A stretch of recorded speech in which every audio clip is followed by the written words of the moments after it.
5 अगस्त 2021 को AMD ने finally अपने 5000G सीरीज़ के APU को मेन स्ट्रीम कंज्यूमर के लिए लॉन्च कर दिया है। इससे पहले ये APU सिर्फ OEM यानी ओरिजिनल इक्विपमेंट मैन्युफैक्चरर के लिए ही अवेलेबल थे और इस APU को जनरल पब्लिक का काफ़ी इंतज़ार भी था, खासकर कि बजट गेमर्स को। इस वीडियो में हम देखेंगे Ryzen 7 5700G और Ryzen 5 5600G का डिटेल्ड एनालिसिस। तो बिना किसी देरी के शुरू करते हैं। मेरा नाम है रजुल और hood of computers YouTube channel में आपका स्वागत है। सबसे पहले देखें कि इन APUs का स्पेक्स। तो 5600G में 6 कोर 12 थ्रेड्स, 3.9 GHz की बेस क्लॉक और 4.4 GHz की बूस्ट क्लॉक, 19 MB का कैशे। और इस APU में AMD Radeon RX Vega 7 का इंटीग्रेटेड ग्राफिक्स है 7 कोर यूनिट्स के साथ और ग्राफिक फ्रीक्वेंसी है 1.9 GHz। और ये APU 65 वॉट TDP का पावर ड्रॉ करता है। 5700G APU में 8 कोर 16 थ्रेड्स, 3.8 GHz का बेस क्लॉक, 4.6 GHz का बूस्ट क्लॉक, 20 MB का कैशे। और इस APU में RX Vega 8 graphics core unit है और कोर यूनिट है टोटल 8 और 2 GHz का ग्राफिक फ्रीक्वेंसी। और ये APU भी सेम 65 वॉट TDP का पावर ड्रॉ करता है। तो अब देखें AMD Zen 3 बेस्ड APUs और AMD Zen 2 बेस्ड APUs का कुछ मेजर डिफरेंस है, जैसे कि लिस्ट प्राइस और इंडियन मार्केट प्राइस के डिफरेंस। तो Ryzen 5 5600G $259 का है और Ryzen 7 5700G $359 और Ryzen 5 3400G $150 के लगभग। और वहीं बात करें अब इंडियन मार्केट प्राइस में, तो 27,000 का मिल रहा है 5600G, 35,000 का 5700G और 17,000 का 3400G inclusive of all taxes. और ये जो प्राइसेस मैंने बताई ये ±5%, मतलब ऑनलाइन और ऑफलाइन में, और जितना भी आप नेगोशिएट कर सकें। तो गाइस अगर हम कंपेयर करें Ryzen 5 5600G को Ryzen 5 5600X से, जो कि है विदाउट इंटीग्रेटेड ग्राफिक्स वाला CPU, तो प्राइस में ज़्यादा डिफरेंस नहीं है। 5600G 27,000 का मिल रहा है और 5600X 27,250 के लगभग। डिफरेंस ये है कि जो बजट गेमर्स हैं उनके लिए ये बेस्ट बेट रहेगा Ryzen 5 5600G को लेना, क्योंकि 27,000 रुपये में आपको इस APU में इंटीग्रेटेड ग्राफिक्स भी मिल रहा है। बट अगर आप 5600X ले रहे हैं तो आपको अलग से ग्राफिक कार्ड ख़रीदना ही पड़ेगा। बिना ग्राफिक कार्ड के आपका सिस्टम या आप कोई भी गेम नहीं चला सकते। गाइस अब कंपेयर करें AMD के Zen 3 को इंटेल के 11th Gen या रॉकेट लेक आर्किटेक्चर के APUs के साथ, तो AMD Ryzen 5 5600G और इंटेल के i5 11600K में ज़्यादा डिफरेंस नहीं है पैसे में। इंडियन मार्केट प्राइस में जैसे कि मैंने बताया ये 27,000 में मिल रहा है 5600G और इंटेल का i5 11600K मिल रहा है 25,000 के लगभग। बट डिफरेंस इसमें यह है कि AMD का Ryzen 5 5600G बहुत ही कम पावर लेता है, कंज्यूम करता है, सिर्फ 65 वॉट TDP इसका है, जबकि i5 11600K का TDP है 125 वॉट के लगभग। तो ये काफ़ी बड़ा डिफरेंस है और हम गेम परफॉर्मेंस में बाद में जाएंगे। और अगर मैं कंपेयर करूँ 5700G को इंटेल के i7 11700K से, तो इसमें भी प्राइस का उतना ज़्यादा डिफरेंस नहीं है, एटलीस्ट इंडियन प्राइसिंग में। जो 5700G 35,000 में मिल रहा है और 11700K इंटेल का i7 38,000 में मिल रहा है। और इसमें भी जो सेम डिफरेंस है कि Ryzen का जो APU है ये सिर्फ 65 वॉट ही कंज्यूम कर रहा है और इंटेल का जो APU है वो 125 वॉट कंज्यूम कर रहा है, जो कि बहुत मेजर डिफरेंस है। तो गाइस जो मेन पॉइंट मैं आपको बताना चाह रहा हूँ, अगर आप 5600G और 5700G APU को परचेस करने का सोच रहे हैं, तो ये दोनों APUs का मदरबोर्ड कंपैटिबिलिटी B550 चिपसेट और X570 चिपसेट में है। बट आप लोग ये ज़रूर ध्यान रखें कि इन चिपसेट के मदरबोर्ड्स में जो अभी आप ले रहे हैं उसमें डिस्प्ले पोर्ट या HDMI पोर्ट ज़रूर होना चाहिए, क्योंकि X570 के ज़्यादातर मदरबोर्ड्स में डिस्प्ले पोर्ट या HDMI पोर्ट नहीं है। तो अगर आप 5600G या 5700G ले रहे हैं जो कि इंटीग्रेटेड ग्राफिक्स APU हैं, तो आपको इन पोर्ट्स की सख्त ज़रूरत होगी। तो आप ये बात ज़रूर ध्यान में रखें कि B55 चिपसेट या X570 चिपसेट के मदरबोर्ड किसी भी कंपनी का, चाहे गीगाबाइट हो, चाहे आसूस हो, चाहे एसरॉक हो, तो उसमें डिस्प्ले पोर्ट और HDMI पोर्ट ज़रूर से चेक करें। और एक और इम्पॉर्टेंट बात, इन दोनों APUs में PCI Express वर्जन PCI 3 ही अवेलेबल है, PCI Express वर्जन 4 अवेलेबल नहीं है। तो अगर आप चाह रहे हैं Gen 4 NVMe SSD लगाना, तो वो सपोर्ट नहीं करेगा। आपको Gen 3 बेस्ड NVMe SSD कोई भी M.2 किसी भी कंपनी का सिर्फ PCI वर्जन 3 ही सपोर्ट करेगा, वर्जन 4 सपोर्ट नहीं करेगा इन APUs के साथ। और इन APUs के साथ AMD आपको AMD Wraith Stealth CPU cooler भी प्रोवाइड कर रहा है इन बॉक्स। मतलब आपको आफ्टर मार्केट CPU कूलर ख़रीदने की ज़रूरत नहीं पड़ेगी, आप easily Wraith Stealth CPU cooler का यूज़ कर सकते हैं इन APUs के साथ। तो गाइस, अब देखें इस वीडियो के मेन मुद्दे को, जो कि है इन APUs का गेम रिज़ल्ट या इंटीग्रेटेड GPU के टेस्ट रिज़ल्ट। तो ये डेटा मैंने कलेक्ट किया है टॉम्स हार्डवेयर, PC गेमर और आनंद टेक से, क्योंकि इस वक्त मेरे पास 5600G या 5700G APU नहीं है। मे बी इन फ्यूचर जब भी ये मेरे पास आएंगे तो मैं इनका एक्चुअल गेम रिजल्ट्स में आपको शोकेस करूँगा।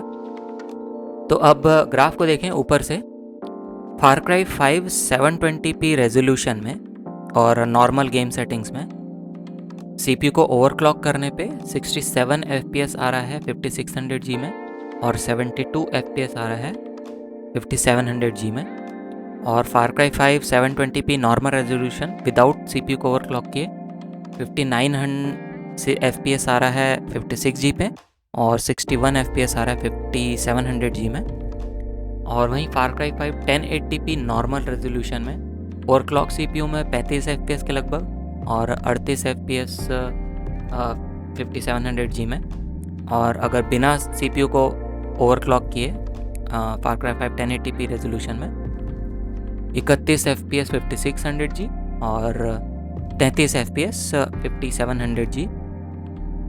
अब देखें GTA 5 का 720p का रेजोल्यूशन लोएस्ट सेटिंग में CPU को ओवरक्लॉक करने में ये 5600G प्रोसेसर आपको दे रहा है 148 FPS के लगभग, और 5700G आपको दे रहा है 152 FPS के लगभग, जो कि काफ़ी अच्छा रिज़ल्ट देखने को है। बट अगेन ये 720p रेजोल्यूशन में है। और GTA 5 720p low resolution without CPU को ओवरक्लॉक किए ज़्यादा डिफरेंस नहीं है। 137 FPS आ रहा है 5600G में, और 138 FPS आ रहा है 5700G में। और GTA 5 1080p resolution lowest setting में अगर APU को ओवरक्लॉक किए तो 96 FPS आ रहा है 5600G और 99 FPS 5700G। और वहीं बिना APU को ओवरक्लॉक किए GTA 5 1080p रेजोल्यूशन में 85 FPS 5600G और 86 FPS 5700G में। अब देखें shadow of tomb raider 720p low resolution overclocked CPU में तो 68 FPS 5600G में, 72 FPS 5700G में, और विदाउट ओवरक्लॉक्ड APU में 59 FPS आ रहा है 5600G में, और 62 FPS है 5700G में। और shadow of the Tomb raider 1080p resolution में ओवरक्लॉक CPU में 41 FPS 5600G में, 43 FPS 5700G में, और वहीं सेम रेजोल्यूशन में विदाउट ओवरक्लॉक्ड APU में 36 FPS सिर्फ 5600G में, और 37 FPS 5700G में। अब देखिए रेनबो 6 सीज गेम का 1080p मीडियम रेजोल्यूशन में FPS तो 87 FPS मिल रहा है 5600G, 99 FPS मिल रहा है 5700G, और Rainbow 6 Siege 720p resolution medium settings में 157 FPS 5600G, 175 FPS 5700G।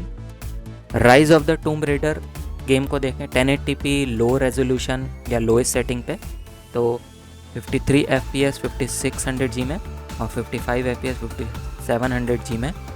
और सेम गेम 720p लो सेटिंग में 90 fps तक देखने को मिल रहा है 5600G और 91 fps 5700G में। अब देखें metro exodus 720p lowest setting में तो 66 fps मिल रहा है 5700G में। और far cry new don game में 1080p रेजोल्यूशन लोएस्ट सेटिंग में सिर्फ 33 fps, वो भी 5700G में। और far cry new dawn 720p resolution lowest setting में 60 fps 5700G में। और metro exodus 1080p lowest setting में 49 fps 5700G में। अब देखें ड्यूस EX गेम का 1080p मैक्स सेटिंग में रेजोल्यूशन तो सिर्फ 16 fps 5600G में और सिर्फ 17 fps 5700G में। और बॉर्डरलैंड्स 3 1080p मैक्स सेटिंग में सिर्फ 12 fps 5600G। और far cry 5 1080p ultra setting में 23 fps 5600G में और 5700G में सिर्फ 25 fps। तो गाइस आप देख सकते हैं कि मैक्स सेटिंग या अल्ट्रा सेटिंग्स में, वो भी 1080p रेजोल्यूशन में, ये गेम्स ऑलमोस्ट अनप्लेबल है। मतलब आप इन गेम्स को 1080p मैक्स सेटिंग्स में या अल्ट्रा सेटिंग्स में आप गेम नहीं खेल सकते हैं। जैसे कि मैंने दिखाया कि फार क्राई 5, बॉर्डरलैंड 3, ड्यूस EX, ये सब गेम। बाकी सब गेम्स का टेस्ट रिज़ल्ट जैसे जैसे आएंगे मैं आपको शो करते जाऊँगा। बट 1080p मैक्स रेजोल्यूशन में फार क्राई 5, बॉर्डरलैंड्स 3, ड्यूस EX ये सब गेम्स प्लेबल नहीं हैं। हाँ, बट 720p रेजोल्यूशन में ऑलमोस्ट ये गेम्स प्लेबल हैं, एटलीस्ट लोएस्ट सेटिंग में और नॉर्मल सेटिंग। तो गाइस फाइनल थॉट्स, ये दोनों APUs वैसे तो इंटेल के rocket lake based architecture CPUs को वैसे बीट कर रहे हैं, और इनका इंटीग्रेटेड GPU इंटेल के रॉकेट लेक आर्किटेक्चर CPU से काफ़ी बेहतर है और काफ़ी हाई परफॉर्मिंग भी है। बट ये चीज़ ज़रूर ध्यान में रखें, अगर आप बजट गेमर हैं और आप अभी ग्राफिक कार्ड नहीं ले सकते तो आप बेस्ट गेमिंग एक्सपीरियंस सिर्फ 720p रेजोल्यूशन में ही ले सकते हैं। 1080p रेजोल्यूशन में, वो भी मैक्स सेटिंग्स या अल्ट्रा सेटिंग में, गेम आपके नहीं चलेंगे। जैसे कि फार क्राई 5, बॉर्डरलैंड्स 3, ड्यूस EX या इसी प्रकार के कुछ गेम आप मैक्स सेटिंग में या उस में नहीं चला सकते, उसमें गेम लैग करेगा। बट 720p में ऑलमोस्ट सारे गेम्स बेस्ट परफॉर्मिंग है, कोई भी प्रॉब्लम नहीं आएगी। और 720p में भी आप मीडियम सेटिंग तक आप अपने गेम्स को खेल सकते हैं। तो मेरा तो ये मानना है या मेरा ये सजेशन है कि अगर आप बजट गेमर हैं तो आप ये दोनों APU ले सकते हैं अभी, और अगर आप फ्यूचर में अपग्रेड करना चाह रहे हैं तो आप बाद में कोई अच्छा ग्राफिक कार्ड ले सकते हैं AMD का, जिसमें आप 2K रेजोल्यूशन या 4K रेजोल्यूशन में गेम अगर खेलना चाहें तो आप एक बड़ा ग्राफिक कार्ड ले सकते हैं, जो कि ये APUs में फुल्ली सपोर्टेड है। मतलब आपको ऐसा नहीं होगा कि आप ये APUs लेंगे तो आपको AMD के GPU सपोर्ट नहीं करेंगे, ऐसा बिल्कुल भी नहीं है।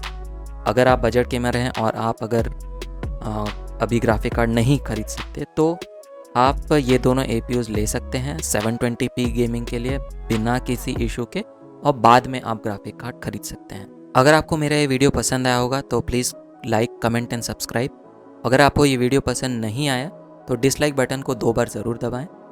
इस वीडियो के लिए इतना ही, मिलते हैं नेक्स्ट वीडियो में, तब तक के लिए धन्यवाद। जय हिंद।